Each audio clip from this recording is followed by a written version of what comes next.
Good morning, everyone. Today I would like to share a Buddha story, a cultivator with a rabbit. Back to the very old time of the Buddha's time, Buddha has one young disciple. He was ordained as a Buddhist monk and joined Buddha's Sangha group. But actually, this young monk was from a very wealthy family. So after his ordination, after he became a disciple of Buddha, he's still not able to be a perfect Buddhist monk practitioner. Every day he enjoyed go outside, meet with his friends, his relatives. His main goal still enjoy his life with those lay people, not practicing any proper Buddhist rituals or any cultivation. So many disciples of the Buddha saw this and they report to the Buddha and they request Buddha to giving a teaching to this young wealthy monk. One day Buddha talked to this young wealthy monk and told him, "You have this great opportunity to cultivate, but you give up and you don't cultivate."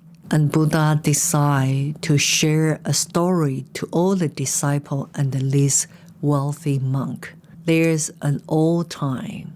This young monk traveled alone to this remote mountain. In this mountain, he doesn't have a house, and he rests himself in a cave.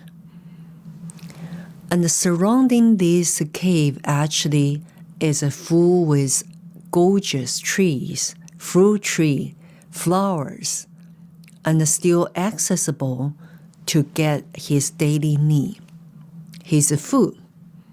So this young monk ate vegetable, the fruits every day, and he cultivate himself. He got up very early morning, do the meditation, do a prayer, meditate, do a prayer, meditate, and wait until noontime. He will go out looking for the food to get something he can eat. He every day like that. He try to seeking the food. And in this fruit garden, there's one rabbit. So this cultivator every day meditate and without any laziness. This young monk attitude attract this rabbit very much. So this rabbit follow this young monk back to his meditation cave and staring at this young monk outside of the cave and observing this young monk. And this rabbit noticed this young monk cultivate very, very hard. So this little rabbit respecting this young monk very much, and every day follow this young monk back to the meditation cave, expressing respect to this young monk. And this rabbit think, I am just a rabbit. I cannot meditate like him. I want him to become the best. What I can do is to find something. So the rabbit think of this idea and leave this cave and back to his forest. So on the following day, the young monk also left this meditation cave, seeking the food in the forest. The rabbit followed this monk and decide to do something. So the monk returned back to the cave, continued his cultivation until the next day morning. When he feel hungry, he want to seeking the food in the forest. By the time he walked out to the cave, and he noticed that there's some fruits, the pears, the apples, is laid on the path when he won't get out to seek for the food. And this young monk feel very strange. how come these fruits, they are all already being prepared in front of him. He doesn't need actually go to seeking for food anymore. So he returned to the cave. After finish his meals, he continued to do the practice. The rabbit continued every day to offer the food to this young monk. As this rabbit practiced, so day and night, months and a time, this young monk never gave up his cultivation, and this rabbit never gave up its offering to this monk. Their relationship like this, supporting each other, a rabbit supporting the cultivation of this young monk. This young monk continuous non-stop cultivating himself. But on this year, there is one huge drought in this area. All the fruit tree, all the vegetables grown on the ground, they all drying out. So this rabbit couldn't find any food to offer to this young monk anymore. And this young monk also seeking for the food, and he couldn't find any to make him to survive.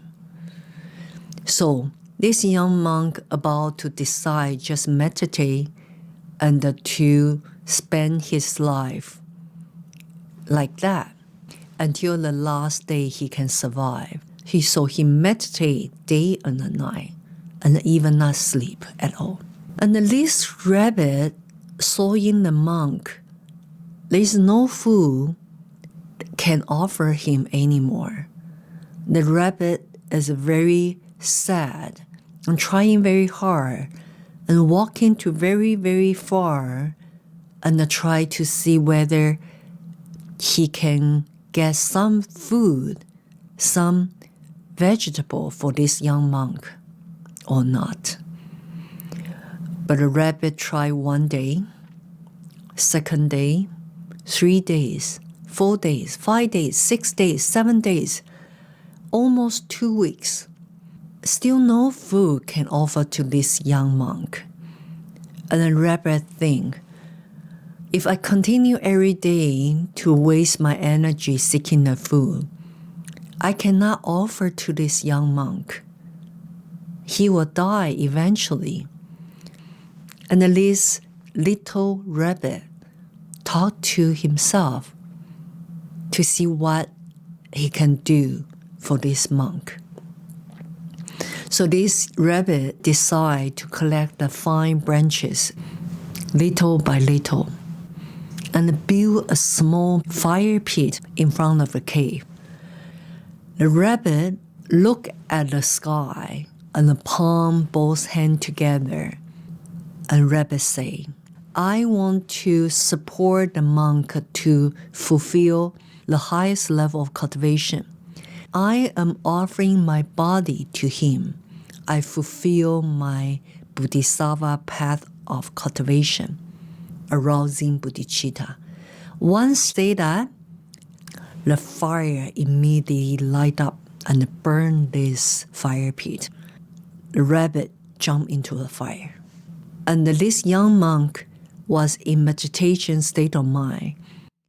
He heard the fire burning the wood. He decided to leave the cave. He walked out and he saw the rabbit in the fire. He couldn't actually to save the rabbit at all, but immediately this monk realized the rabbit is doing the offering to him and want to support his cultivation.